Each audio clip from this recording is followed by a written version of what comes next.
Yet another successful hate watch for us Barcelona fans, man. What a week it's been. Real Madrid dropped points against Celta Vigo in the league at home, and now, again, at home, they drop points in La Champions League. As Don Carlo Ancelotti's Real Madrid lose 1-2 to Pep Guardiola's Manchester City. Damn. Unfortunate loss for Don Carlo Ancelotti. My bad. My bad. Xabi Alonso's Real Madrid. I'm sorry, I just got confused a bit because, I don't know, during that game, I couldn't tell the difference between Xavi ball, or what's supposed to be Xavi ball, compared to Ancelotti ball. Because that game today, pretty much the same vibes, pretty much the same thing. This game could be described in a certain phrase. Defensive vibes football. That's pretty much how I can describe this game. Defensive vibes football. Where both teams at one point of the game, we're playing very defensive. And then going forward, straight up vibes, bro. No cohesion, no style of play, no plan, just straight up vibes. So this game, you can already tell how I feel about this game. You know, I thought yesterday's game from Barcelona against Frankfurt was boring, unattractive. But today, with all the quality in the pitch, all that quality on the pitch, you would expect more. And man, not enough. But overall, Manchester City defeat Real Madrid at the Santiago Bernabeu. Pep Guardiola, his stadium, his playground, yet again visits the Santiago Bernabeu to defeat Real Madrid 2-1. Goals from O'Reilly and Haaland for Manchester City, and one goal from Rodrigo for Real Madrid. Again, guys, this is definitely a game of two halves, where the first half, Real Madrid had a game plan, City had kind of a game plan, and then the whole thing was in reverse that second half, where City had the game plan and Real Madrid kind of had a game plan. In terms of, in the first half, Real Madrid were playing defensive, trying to play counterattack, while City were trying to attack, trying to figure something out, but they really couldn't figure anything out. Let's be honest, they got some two fluky goals, I can't lie. And then the second half, the exact opposite, where City were defensive, they were playing defensive, and Real Madrid were trying to find a way, but really couldn't. They just really couldn't find the way, trying to find an answer back to get a victory or at least a tie, and they couldn't do it. It wasn't the day for Real Madrid. But before we get into what actually happened in the game, let's go over the lineups first. For Manchester City, Donnarumma and goal. Backline of Nunez, Diaz, Gavardio, and O'Reilly. Midfield of, we can say, looking how the game actually went, it was Foden, Nico Gonzalez, and Bernardo Silva, while Ryan Cherky was on the right-hand side, Doku on the left-hand side, and then Erling Haaland up top. For Real Madrid, Thibaut Courtois and goal. Backline of Alvaro Carreras, Rudiger, Asensio, Valverde. Midfield of Ceballos, Tchouaméni, Bellingham, you can say. And then up top, you can say Rodrigo, Garcia, Gonzalo Garcia, and Vinicius Jr. All right. Interesting lineup from Real Madrid, and pretty interesting lineup as well for Manchester City. You know, what you can see from Manchester City, a very attacking approach. While Madrid, you could definitely say a defensive approach, where they want to try, when they get the ball, have a little bit of control, and honestly just hit them on a counterattack. And that's exactly what we saw in the first half, really. Again, that overall in that first half, City went up 2-1. Yes, they were better. They got the better of Real Madrid in terms of the scoreline. But in terms of how they were actually playing, I would give props to Real Madrid, and I would say Real Madrid were better than Manchester City in that first half. Because again, the game plan for Madrid in this game was to play defensive with a little mid block, a little low block. You'd see white shirts all around the City players, where practically Foden was non-existent. Silva was struggling a bit. Nico Gonzalez, I would give him credit. He was trying to break through the lines and trying to, open some space for Manchester City. But Madrid were doing did a very well job, and a very good job in defending, in one-on-one situations, defending, individuals, trying to take Manchester City out of their game. Really, they had a lot of possession in that first half, but practically did nothing with it. While the moment that Madrid recovered the ball, they hit them on quick counterattacks, and they succeeded by going up 1-0 from a great counterattack for Alvaro Carreras. Got the ball off of Bernardo Silva, makes the pass to Jude Bellingham. Jude Bellingham sets up Rodrigo, and Rodrigo with a great finish on the right-hand side drives it past Gianluigi Donnarumma, and they go up 1-0. But before City got their first goal, Real Madrid were definitely the dangerous team. They were getting the more opportunities. They were attacking. They looked a lot more dangerous going forward because City just left a lot of open space, considering they were trying to keep possession of the ball and trying to attack Real Madrid, while Real Madrid trying to hit them a counterattack. So they left a lot of space open. Vinny had a chance as well from a great cross from Rodrigo, where he just chips it over, hits it bad. But Madrid looked pretty strong, looked pretty decent, looked like they were definitely getting something from this game until City got their first corner kick of the game. I'm pretty sure, if I remember right, it was the first corner kick of the match where they get the corner.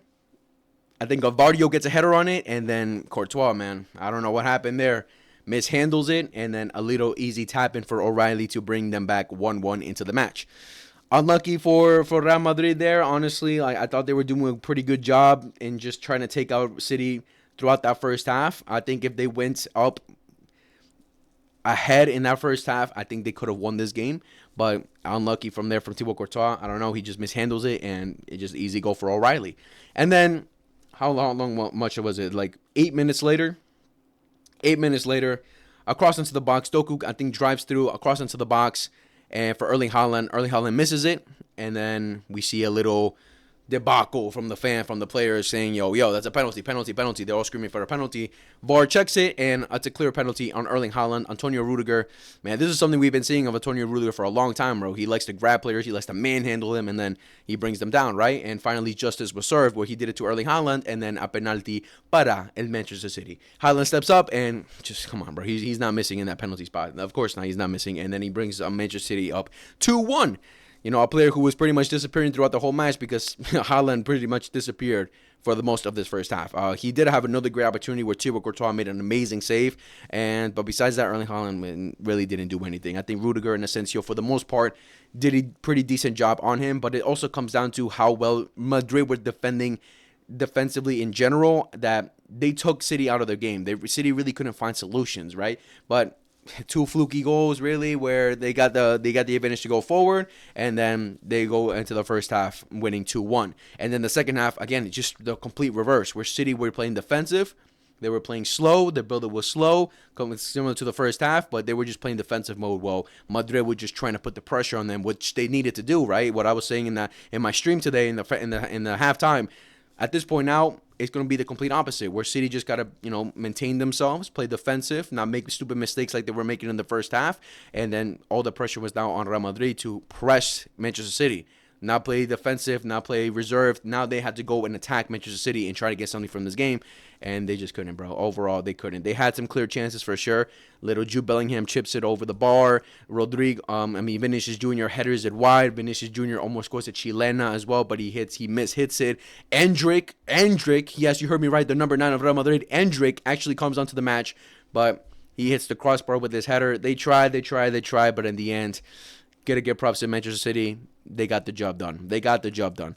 Nowhere near attractive for Manchester City. I'm not going to sit here and even say that they fully deserve the win. I'm not going to say that Madrid fully deserved the win, but it's just a matter of this game was ugly, man. This game was not that great. With all the quality that you see on the pitch, with all these ballers on the pitch, you'd expect more, but nah. Especially going forward, bro. Going forward was god-awful. City in that first step was so reserved. They were playing slow in the build-up. They had no creativity at all. Like, the only one attempting was Doku, who was like, come on, he was causing problems to Madrid. I'll give him credit for that. He was definitely causing some problems. He got some fouls here and there, but he's very one-dimensional, where you practically know what he's gonna do, but he's just unstoppable with stopping them there, right? But then he makes a easy, predictable cross into the box, which got blocked for most of the time, right? He was the only one really attempting. Foden was completely out of the game. Cherki attempted on the right-hand side, but Cherki is a player that can get past you. He'll skill through you. He'll nutmeg you. He'll get past you pretty easily, but he's not that quick. He's pretty much, he's better in those tight areas rather than playing out wide and having to, get past you with pace and everything or physicality. So we've seen when he gets into the box in those tight spaces, he does well, but playing out wide isn't his game. I really don't see that being his game. But in that first half, I was really disappointed with City. And again, it was just the game plan of Real Madrid to hit them on counterattacks, which they did pretty well at times. But in that second half, counterattacks were in the game plan because they needed to go and attack City and try to get something from the game, and they just couldn't, bro. Again, it was just straight up vibes when it comes to the attack for both sides. In the second half, even City tried. When you see the depth that they bring in, they bring Reiner, Savinho, and I think I forgot the last player who it was. They bring in such depth, or in Marmoush, they bring in such depth. And you're like, all right, now they're gonna kill off Madrid. But no, bro, none of those subs that came on did anything really. I mean, Savinho attempted, but he wasted so many attacks. It was not great. But I mean, overall, City get the job done. They did what they needed to do. Real Madrid attempted, but it's just a matter of, bro, this is Carlo Ancelotti ball, bro. There's absolutely no difference where the players are just playing straight vibes, where they're defending. The first half we saw, like literally the way that Madrid played today is the exact same way Ancelotti would have played this game out if he was still the manager. Play a mid block, play a defensive block, and then boom, hit on counterattacks, right? And they attempted, but it just didn't work out fully today. They definitely had some chances they should have taken advantage of, really, but they just weren't hitting today. They weren't hitting today, and Manchester City walk away with a great 3 points to go into the top 8. And Madrid are still in the top 8, but they're right there. They're right there. But overall, I guess you can. I don't even want to say a tactical match because it was pretty much just vibes throughout the game, just defense and vibes. Like I can't really say a really thought out tactical match from this game. It was just certain individuals stepping up at times, relying on certain individuals to win you the game. That's pretty much it, really. But yeah, not a great performance, but in the end, Madrid couldn't get the job done, and City got the job done away at the Bernabeu, which is always a great feat for any manager and for any team. But going over the individuals, Donnarumma, I mean, at first goal maybe could have done better, I think. But I think Rodrigo drove it in pretty well. But mid from him. I really wouldn't say outstanding or anything. Nunez and O'Reilly, the fullbacks, I thought did pretty good today. O'Reilly, at times struggled against Rodrigo, who in the first half was really good. But going forward, the confidence going forward, getting into the right areas to help the team out. I'll give him prompts today. Nunez defensively was pretty strong. He handled Vinny at times, so pretty decent game from him. From the center backs, again defensively amazing in that second half.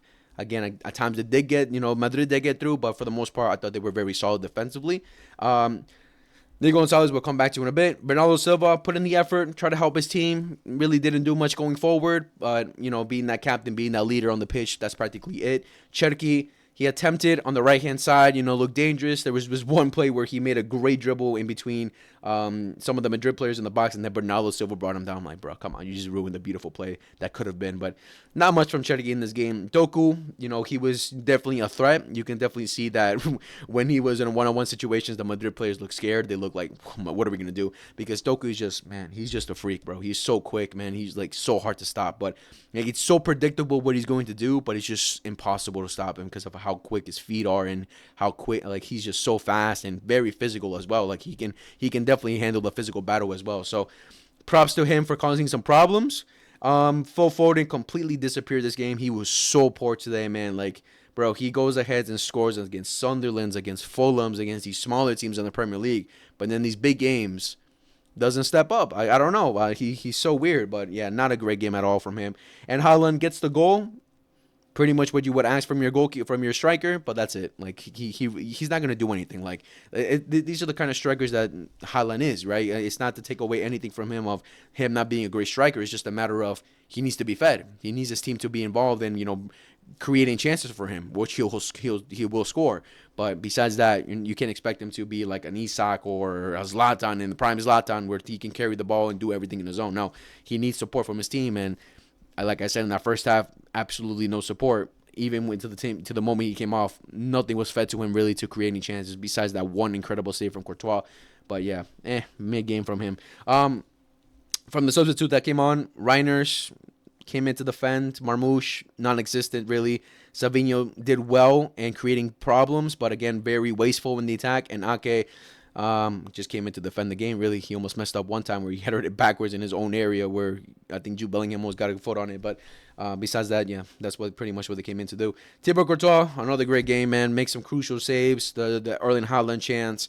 There was this one little play that happened inside the box. I think it was gonna go in for an own goal, and his quick reaction saves the ball from going, saves it from going in. But yeah, man, throughout the game, you already heard many times.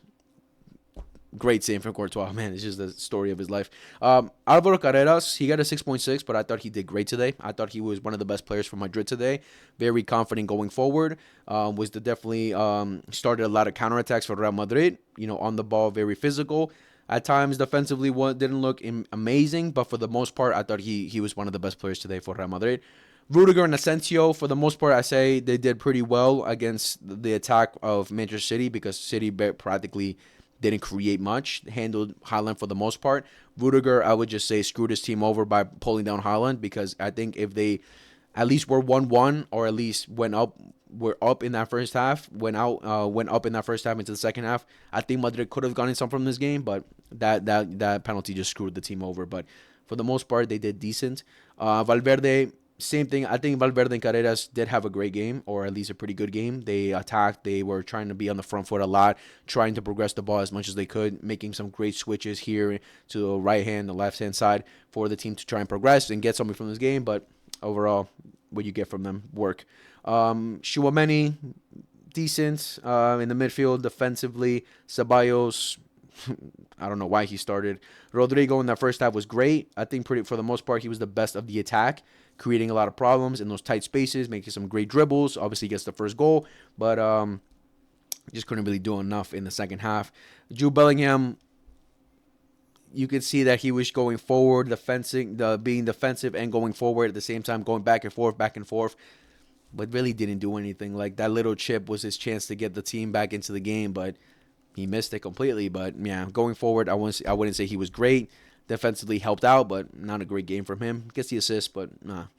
Vinny, first half attempted, second half bottled it, because he had some good chances. That header, and then the little chilena, that little cross into him. He could have scored. He could have got the team back, and he bottled it. But not a great game from Vinny.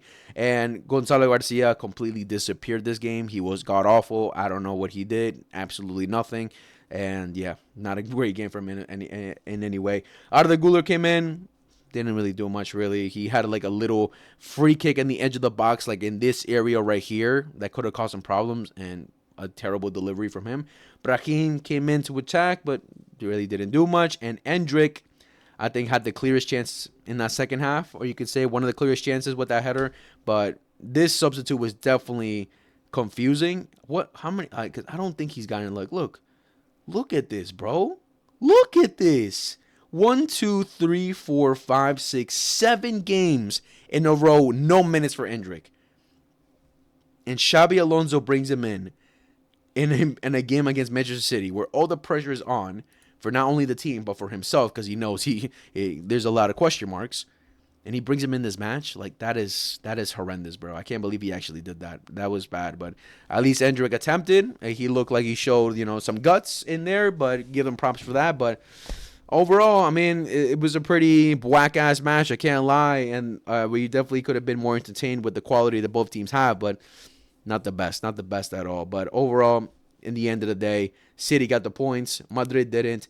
City are now 4th place, Madrid are 7th place. Again, they're still there. They'll definitely make it past, at least in the playoffs. There's just no way they lose against Monaco, and I think Copenhagen was their last match. I forgot the last matches, but there's just no way they don't win their next 2 matches. I'm still sure they'll get through into the top 8. If they don't, I mean, they'll still get into the top 16, the top 24 at least, but top 8 is still looking very, viable for Real Madrid. So I don't think they should worry about that. Now, the question marks are all going to be on Xabi Alonso now. What's going to be it's all going to be on Xabi Alonso now in his future. Everyone's saying before this game, if Xabi Alonso loses this game, he's going to get sacked. He's going to get let go. I don't think he is. I think he's still going to stay on the job. I haven't seen any reports or anything lately of any breaking news. Xabi's going to get sacked. I don't think that was ever the case. Maybe if they got destroyed and humiliated, maybe. But I don't think that was going to be the case, because they have no option, bro. That will be very bad from the board and for Real Madrid if they sack Xabi Alonso. It really wouldn't make any sense. Like, all this talk of bring Zidane in, bring him in, bring that in, it's not going to happen. It's just not going to happen. They're not going to sign Zidane for a couple months if they sack Xabi Alonso right now. Klopp is out of it, so what other option do they have? They're going to bring Arbeloa in. I mean, go ahead, but, like, how much better can he really do than Xabi Alonso is right now? Like, right now, they just got to trust him. They just got to try to hope that he gets something. Like, we can't forget that he's also missing some key players from this game, like Trent, Camavinga, Mbappe, fully fit. Maybe if he had them, it could have been a better game for Real Madrid. But overall, I don't think it's a matter of him getting sacked for this game, after this game. Not a great performance. I would say the first half they did well, but that second half, no ideas at all going forward. No ideas in attack. Like, they tried to put a lot of pressure on City, but it was just not enough. It was just not enough with the quality that Madrid have and what they needed from the game. But I don't think he's going to get sacked. I think he's going to be chilling. And also, again, they're still in the Champions League. It's not like their Champions League campaign's out, and they're still only 4 points behind Barcelona in the La Liga. So they still have a chance, right? I think in January we're really going to see what his future is going to look like. Because in January we have more Champions League games, we have more La Liga important games, we have the Supercopa de España. We'll see how that goes, but yeah, I don't think for right now is anything to worry about for Xabi Alonso. He's going to keep the job. But overall, in this game, it wasn't terrible. It wasn't, it wasn't terrible. It was pretty bad, I should say.